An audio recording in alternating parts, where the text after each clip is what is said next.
వర్ధిల్లాలి వర్ధిల్లాలి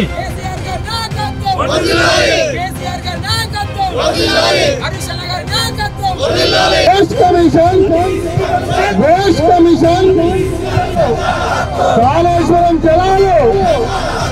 నమస్తే. కాళేశ్వరం కేసును సీబీఐకి అప్పజెప్పడంతో పటాన్చెరు నియోజకవర్గంలో బీఆర్ఎస్ శ్రేణులు పెద్ద ఎత్తున ఆందోళనకు దిగారు. మనతో పాటు కోఆర్డినేటర్ ఆదర్శ్ రెడ్డి గారు ఉన్నారు.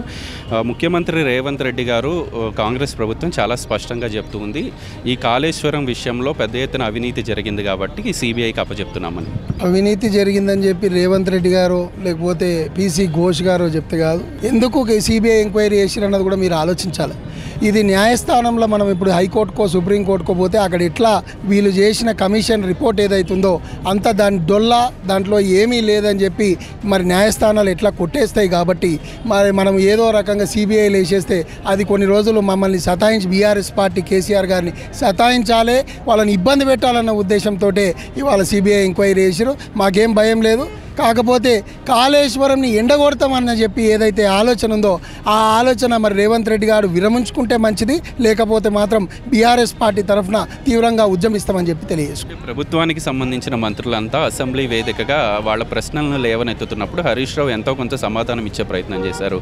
ఈ అసెంబ్లీలో హరీష్ రావు గారిని మాట్లాడకుండా ఈ ప్రభుత్వం చేసిందని మీరు భావిస్తున్నారు? తప్పకుండా. ఇవాళ నల్ల బ్యాచులతోటి ఇవాళ రావడానికి కారణం కూడా అదే. మా గొంతు నొక్కి అసెంబ్లీ సాక్షిగా ఇప్పుడు నువ్వు రిపోర్టు ఇచ్చిందే కరెక్ట్ గంట ముందు, దాన్ని చదివి అయినా కూడా నేను ప్రతి ఒక్క అక్షరంకి నేను సమాధానం ఇస్తా అని మా ప్రియతమ నాయకులు మా మాజీ మంత్రివర్యులు హరీష్ రావు గారు చెప్తుంటే ఏ క్వశ్చన్ అడిగినా కూడా ఆన్సర్ ఇస్తుంటే ఫస్ట్ 2 క్వశ్చన్లు చూసిర్రు. ఆయన ఆన్సర్లు చూడంగానే ఇక మన డొల్లతనం బయటపడుతుందన్న ఉద్దేశంతో ప్రతి ఒక్క 2 నిమిషాలకు ఒక మంత్రి 33 సార్లు మరి మంత్రులు హరీష్ రావు గారిని డిస్టర్బ్ చేసిరంటే మరి ఒక్కసారి ఆలోచించాలి. వీళ్ళ రిపోర్ట్ కానీ వీళ్ళు ఎంత పారదర్శకత ఉందన్నది మీ అందరూ కూడా ఆలోచించాలని చెప్పి తెలియజేసుకుంటారు. సిబిఐ ఎంక్వైరీ ముందుకు వెళితే మొదటగా అదుపులోకి తీసుకునేది హరీష్ రావు గారిని అని చెప్పి పెద్ద ఎత్తున ప్రచారం జరుగుతుంది. కాంగ్రెస్ నాయకులు కూడా అదే చెప్తూ ఉన్నారు.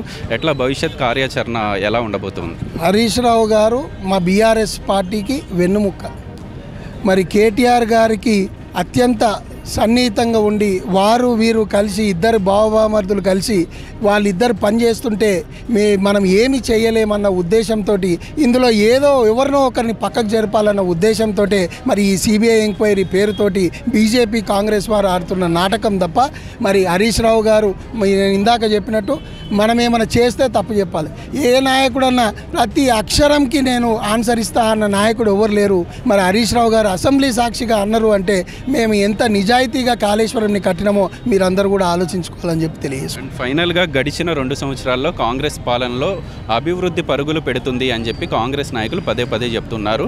పటాన్చెరు నియోజకవర్గ వ్యాప్తంగా అభివృద్ధి పరుగులు పెడుతున్న విషయం మీ ఎవరికి కనిపించట్లేదా? మరి మీరు చెప్పాలి. మరి ఇంద్రేశం రోడ్డు చూస్తే గుంతలే, కాన్కుంట రోడ్డు చూస్తే గుంతలే, మరి బానూరు పోయే రోడ్డు చూస్తే గుంతలే, అటు జిన్నారంలో చూస్తే గుంతలే, మరి అదే రకంగా కిష్టారెడ్డిపేట పోయే రోడ్డు చూస్తే గుంతలే. మాకున్న అన్ని 5-6 మెయిన్ రోడ్లన్నీ గుంతలు. పోవాలంటే ప్రజలకు నరకం కనిపిస్తుంది. మాకు ఇప్పుడు పోనీ జిహెచ్ఎంసీ అన్న చక్క ఉందా అంటే ₹1 కూడా డ్రైనేజీకి ఇస్తలేరు, రోడ్లకు ఇస్తలేరు. పోనీ అవన్నీ పోయినాయి, మేము ఇచ్చిపోయినాయి.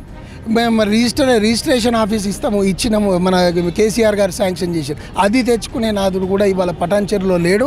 మరి ఒక్కసారి ప్రజలు ఆలోచించాలి, మరి ఏ రకమైన అభివృద్ధి కాంగ్రెస్ పాలన ముందుకు పోతున్నామని చెప్పి ప్రజలు కూడా ఆలోచించుకోవాలి. ఒక రాత్రిలోనే ఇంతమందిని జమ చేయగలిగారు.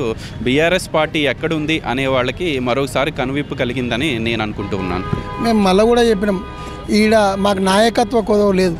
ప్రతి మండల్ ప్రతి గ్రామంలో బీఆర్ఎస్ పార్టీ నాయకులు ఒక్కరు కూడా పార్టీ లైన్ దాటి బయటికి పోలేదు. మేము ఇంత కాన్ఫిడెంట్గా ఎందుకున్నాము అంటే చాలామంది మమ్మల్ని విడదీయాలని చూసిరు. కానీ ఎవరు ఏమైనా కూడా మనందరం మన 9-10 మంది ఉంటే ఈ బీఆర్ఎస్ పార్టీ నిలబడుతుందని చెప్పి మా మండల స్థాయిలో మా నాయకులం అందరం కూడా కలిసి బీఆర్ఎస్ పార్టీని ఇవాళ నిలబెట్టడం. ఇంకా ఈ పిల్లర్ని కుంగదీయడం ఎవరి తరం కాదు. రాబోయే స్థానిక సంస్థల ఎన్నికల్లో కూడా మా అందరి సత్తా ఏంది, ఈ పటాన్చెరులో బీఆర్ఎస్ పార్టీ సత్తా ఏందో కూడా మేము చూపించడం జరుగుతుంది. పటాన్చెరు నియోజకవర్గంలో బీఆర్ఎస్ శ్రేణులంతా నిరసన కార్యక్రమానికి దిగారు. ఖచ్చితంగా ఏదైతే ఈ కాళేశ్వరం కేసుకి సంబంధించి సిబిఐకి ప్రభుత్వం అప్పగించిందో కడిగిన ముత్యంలాగా హరీష్ రావుతో పాటు మాజీ ముఖ్యమంత్రి కేసీఆర్ బయటకు వస్తారని చెప్పి వీళ్ళు చెప్తూ ఉన్నారు. వీడియో జర్నలిస్ట్ సంజితో గోపికృష్ణ, న్యూస్ 16, పటాన్చెరు నియోజకవర్గం నుంచి.